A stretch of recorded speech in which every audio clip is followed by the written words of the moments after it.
किमान मेळाव्यासाठी उपस्थित तुम्हा सर्व बहुजन बांधवांना माझं सप्रेम जय भीम।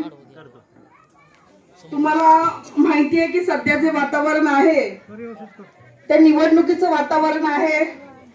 प्रत्येक जण तुमच्या दरवाजावर येईल, ताई माई अक्का विचार करा पक्का। काही लोक म्हणतील कटेंगे तो बटेंगे, मी असं म्हणेल ना कटेंगे ना बटेंगे। जोपर्यंत या देशामध्ये डॉक्टर बाबासाहेब आंबेडकरांचं संविधान आहे तोपर्यंत लढेंगे और जीतेंगे और तुमको इस देश में बाबा साहब के संविधान के आगे झुकाएंगे। कारण जोपर्यंत या देशात आणि आज कोण बोलतंय कटेंगे तो बटेंगे? ज्या लोकांनी या देशामध्ये जाती पाडल्या, ज्या लोकांनी तुम्हाला आम्हाला जाती जातींमध्ये विभागलं, हा माळ्याचा, हा तेल्याचा, हा कुंड्याचा, हा महाराचा, हा मुसलमानाचा, हा ढोराचा, हा चांभाराचा, ज्यांनी या देशामध्ये जाती निर्माण केल्या त्यांनाच आता भीती वाटायला लागली आणि ते म्हणतात कटेंगे तो बटेंगे। आणि कापणारे हेच, तोडणारे हेच, आणि यांनाच आता या देशात भीती वाटते। तर माझा प्रश्न आहे या या सरकारला, 10 वर्ष तर तुमचं सरकार आहे, केंद्रात तुमचं सरकार, राज्यात तुमचं सरकार, हत्या बलात्कार खून तुमच्यामुळे होतात, मॉब लिंचिंग तुमच्यामुळे होते, आमच्या कपड्यांवर बंधनं तुमचे येतात, आमच्या खाण्यावर बंधनं तुमचे येतात, जय श्री रामचे नारे नाही म्हटलं म्हणून तुम्ही मारता। या देशामध्ये कापणारे तुम्हीच, तोडणारे तुम्हीच, तुम्ही आम्हाला सांगायचं नाही। कारण या देशामध्ये प्रत्येक जाती धर्माला त्याचा रंग वेगळा आहे, त्याचा राहणीमान वेगळा आहे, त्याचा पंथ वेगळा आहे। सर्व धर्मान वेगवेगळे असून देखील, सगळी माणसं वेगवेगळी असून देखील विविधतेमध्ये एकतेत नटलेला हा देश, हा सर्व धर्म सहिष्णुता शिकवणारा देश, धर्मनिरपेक्षता शिकवणारा देश, आणि या देशाचा एकमेव बाप आहे ज्याचं नाव आहे संविधान। आणि हा संविधान लिहिणारा तुमच्याकडे त्या काळात एकही बाप नव्हता, म्हणून वर्गभार बसणाऱ्या डॉक्टर बाबासाहेब आंबेडकरांना या देशामध्ये संविधान लिहावं लागलं। आणि आज ही देशाच्या स्वातंत्र्याच्या 74 वर्षानंतर देखील तुम्ही असा बाप पैदा करू शकला नाही जो जगातलं सर्वोच्च संविधान लिहू शकेल। परंतु मला तुम्हाला सांगायचं आहे बंधूंनो, आपल्याला बाबासाहेबांनी एक इशारा दिला होता, मी तुम्हाला हे संविधान जे देऊन जात आहे ते सर्वोच्च संविधान आहे, परंतु ते चालवणारे जर वाईट असतील तर ते संविधान निष्क्रिय ठरेल।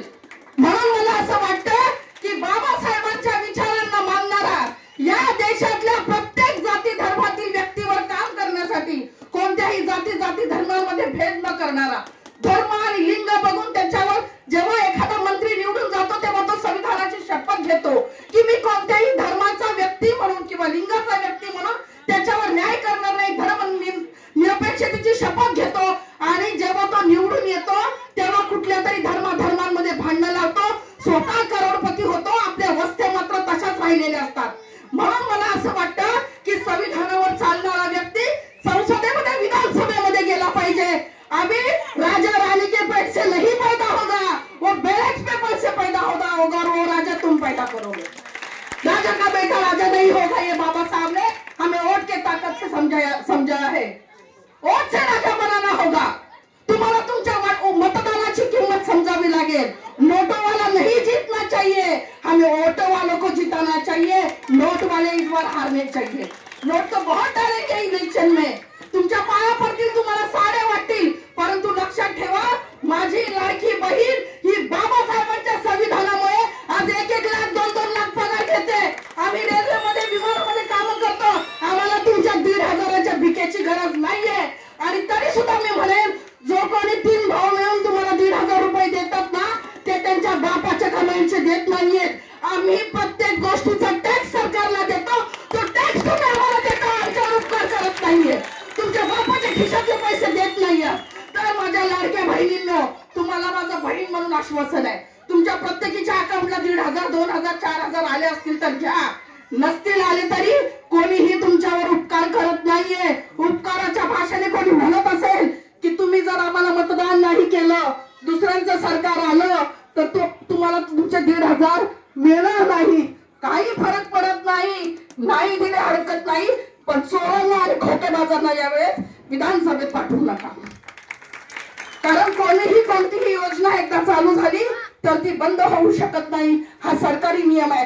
त्यामुळे कोणतंही सरकार आलं तरी हा नियम जो लाडकी बहीण योजनेचा नियम आहे तो चालू राहील. परंतु एक माझी विनंती आहे, तुम्ही सगळ्या माझ्या बहिणींनी, आपल्याला 1,500च्या भिकेपेक्षा आपल्या मुलीची सुरक्षा जास्त महत्वाची आहे. आपल्याला शिक्षण महत्वाचं आहे. आपल्या लाडक्या लेकीचं शिक्षण झालं तर आपली मुलगी 1,500 नाही 1.5 लाख रुपये कमवण्याची ताकद या संविधानामध्ये आहे. त्या संविधान प्रामाणिकपणे चालवणारे लोक आपल्याला या विधानसभेमध्ये पाठवायचे आहेत. विचारांचे लोक पाठवायचे आहेत.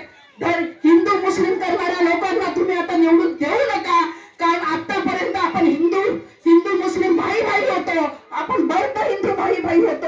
हे कटेंगे बटेंगे वाले लोक आता विधानसभेत पाठवू नका. धर्माचं राजकारण करणाऱ्या लोकांना आता निवडून देऊ नका. मग तो कोणताही दादा भाऊ बाप असू द्या, कोणी किती धमक्या देऊ द्या, कोणी किती आमिष दाखवू द्या, परंतु एक लक्षात खा, कोणाचंही खावं मटण, पण तुम्ही इमानदारीने ज्याचं बटन दाबायचंय ते बटन दाबा. कारण तुम्हाला मतदानाचा अधिकार कोणीही दिला नाही, कुठल्याही गोवाळकरांनी दिला नाही, कुठल्याही मोदींनी दिला नाही.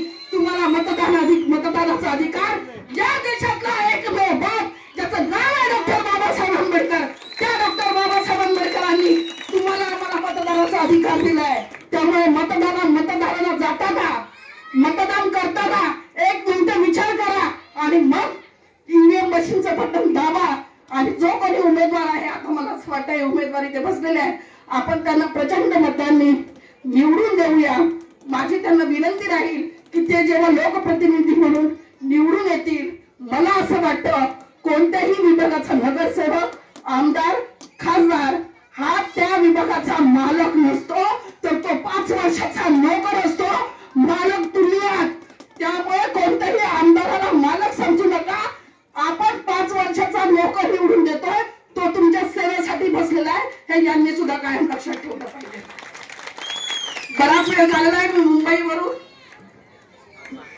मी मुंबईवरून पुणे वगैरे करून प्रत्येक ठिकाणी येते.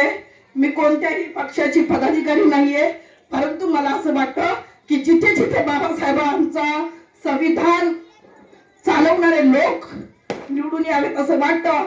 तर मला असं वाटतं या विभागाचे उमेदवार महेश कोटे, तुमची इच्छा, तुम्हाला कोणाला मतदान करायचंय, मतदान हे गुप्त असलं पाहिजे. परंतु तुम्हाला वाटलं तर तुम्ही योग्य प्रतिनिधी म्हणून, संविधान वाचवणारा व्यक्ती म्हणून जर तुम्हाला वाटलं तर महेश कोटे यांना नक्की मतदान करा.